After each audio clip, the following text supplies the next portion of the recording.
This is where our story starts, in Milan, the most important fashion and business city in all of modern Italy. And in that sense, not much has changed. Even in the 15th century, Milan was a bustling city, filled with artists and musicians.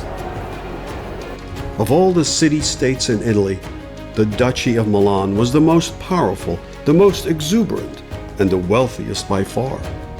No wonder that many kings in Europe wanted to conquer it, particularly because the man in charge, a duke named Ludovico Sforza, was a usurper who had seized power in 1481. And like many other such rulers, he was desperate to cloak his illegitimacy with the splendor of a Renaissance court.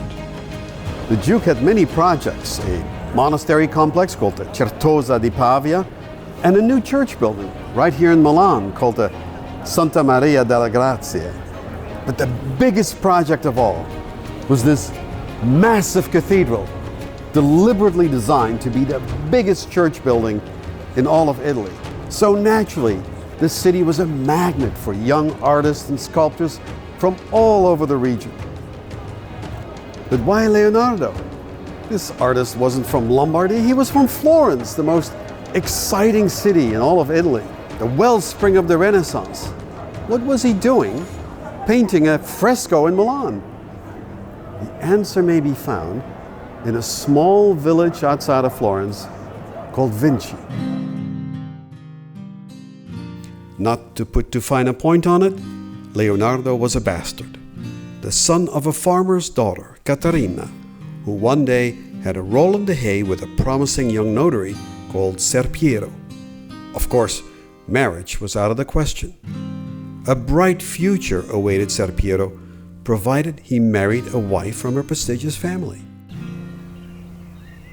That's why Leonardo was never truly part of the creative circles of Florence around Lorenzo de' Medici, with artists like Ghiberti, Ghirlandaio, or Michelangelo. These were folks who wrote Latin, sonnets, and could hold their own in fine society. Leonardo was never part of that. But Ser Piero never forgot his son and was always ready to use his connections to help him get work. But the lack of a proper education left young Leonardo at a major disadvantage. Instead, he was apprenticed to the workshop of one of the most prolific artists of Florence, Andrea Verrocchio. Here, Leonardo learned how to mix pigments, prepare panels, or transfer large fresco drawings called cartoons to a plastered wall.